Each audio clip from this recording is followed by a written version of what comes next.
Hi, my name is Alicia Hazley. I'm from Columbus State University, and we'll be talking about ways on reducing the risk of healthcare-associated infections.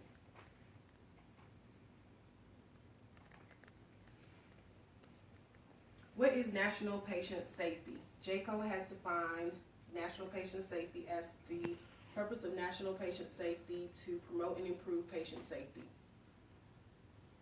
So does anyone know what healthcare-associated infections are? Nosocomial infection. Anybody else? Viruses, Okay. bacteria, MRSA. Healthcare-associated infections or hospital-acquired infections are basically infections acquired during your hospital stay that were not present upon admission. The CDC has given studies saying that millions of people acquire infection 48 hours after admission into the hospital. This has become a major patient safety issue because it's increasing the stay of patients, the length of patient stay, increasing health costs and unnecessary deaths. So I have a case scenario. And then after the case scenario, we'll talk and you tell me what points stand out to why this patient probably has an infection. So a 72-year-old Caucasian male is 4 days post-op for a right hip surgery from a fall. He is alert and oriented, hemodynamically stable, besides a low-grade fever of 99.5. His morning lab showed an elevated white count. His respirations are clear and unlabored. Normal sinus on his EKG this morning. He tolerated his breakfast fine. He has a Foley catheter that's still in place after surgery and is draining cloudy urine. The patient indicates that he has missed multiple physical therapy sessions because of severe pain. Family is concerned that he will be unable to care for himself at home. So this morning, the nurse enters the room smiling and she wipes her hands on her scrubs as she begins to care for the patient. She empties the Foley catheter drainage bag and proceeds to elevate the head of the bed and preps the tray, the breakfast tray for the patient. The nurse then proceeds to put gloves on, changes the patient's wound on his hip, and then reaches in her pocket and gives the patient his pain medication. After finishing her task, she gives the patient the call light button and walks out the door.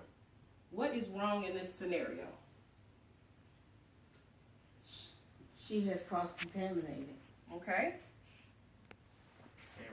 she didn't wash her hands. She didn't wash her hands. What else? Sanitize her hands as well. She didn't sanitize her hand. She didn't sanitize her hands. Okay. So some highlights that I have from the case study. He has a fever. His white count is elevated. He still has his Foley catheter in after surgery. His urine is cloudy. He's missed multiple physical therapy sessions. The nurse comes in. She wipes her hands. She has bare hands emptying a Foley catheter. She lifts the head of the bed at 45 degrees. She preps the patient's tray still with no gloves on. She reaches in her pocket and administers pain medications and walks out the door. So you guys are correct. Hand hygiene was missed, and several other indications for hospital-acquired infection are there as well. So there's an article. There's 3 articles I'm going to talk about. This first article is from Vanderbilt. Basically, they set up a case study, a pilot study with the staff members to see what percentage of staff were actually washing their hands before they went into a patient's room. So they had a sensor beam underneath the sanitizer bottle, and if they did hand hygiene before entering a patient's room, then that beam would break and it would show compliance before they walked in the door. If they walked straight into the door, after 2 seconds, the alarm on the door would ring, indicating that the staff did not sanitize their hand, and the ringing would help them to remember to go sanitize their hand. So this has helped improved and decrease hospital acquired infections based off of this pilot study that they did at Vanderbilt.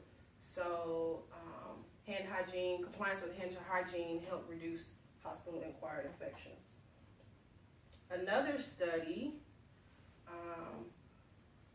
this article talked about catheter urinary tract hospital-acquired infection. When patients come in and they get urinary catheters, Foley catheters, they initially do not have a urinary tract infection, but because prolonged use of the urinary catheter, they may acquire it. So JCAHO has placed indications for removal and placement of these catheters. So if you don't meet these requirements, they don't want you to use them. So if you're not having any bladder obstruction, urinary retention, prolonged immobilizations, you need wound healing, they want you to remove these catheters. So they have an electric health record on the patient's chart that alarms the nurses and the staff to let them know that they've had it in too long, or why are we placing it, and this has helped also decrease hospital-acquired infections. Last article, the purpose of this study was talking on patients that are non-ventilated. Usually ventilated patients acquire infection in their lungs and have pneumonia after a couple stays. So they did a study, and ICD codes were used to diagnose pneumonia after 48 hours of admission. These patients showed several factors. They were elderly, low BMI, malnourished, and they were on pain medicine. So after 3 months of this pilot, doing oral care, elevating the head of the bed, checking for aspiration, checking the cough reflex, gag reflex, they had improvement. And even 1 month they had 0 cases. So that's also improvement. So next, the question is, how do we improve healthcare-acquired infections? After I discussed all that, anybody knows how we can improve it? Besides hand hygiene? The experimental test for is ring the bell to let the people know to use the hand sanitizer. That's good, yep. Anybody else? Nope, okay.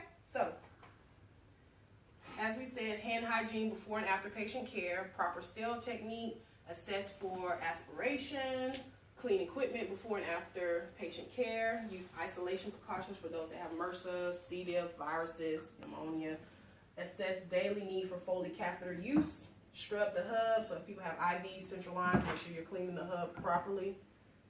Use standard precautions, proper oral care, educate staff, use the protocols and bundle packets in our electric health records, set up a committee, and just assess daily for nosocomial infection. So lastly, healthcare infection continues to be the leading cause of death in the hospital, indicating identifying risk factors leading to healthcare associated infection will improve patients' outcomes and safeties. As a healthcare professional, it is my duty to perform proper hand hygiene and reduce unnecessary transmission of germs. Patients should feel secure and safe amongst providers and not fear exposure of unwanted germs or additional stress due to healthcare acquired infections. Healthcare acquired infection is a major concern, but with thorough staff education and compliance, it is preventable. And that's it. Any questions, concerns, statements? Thank you for your time.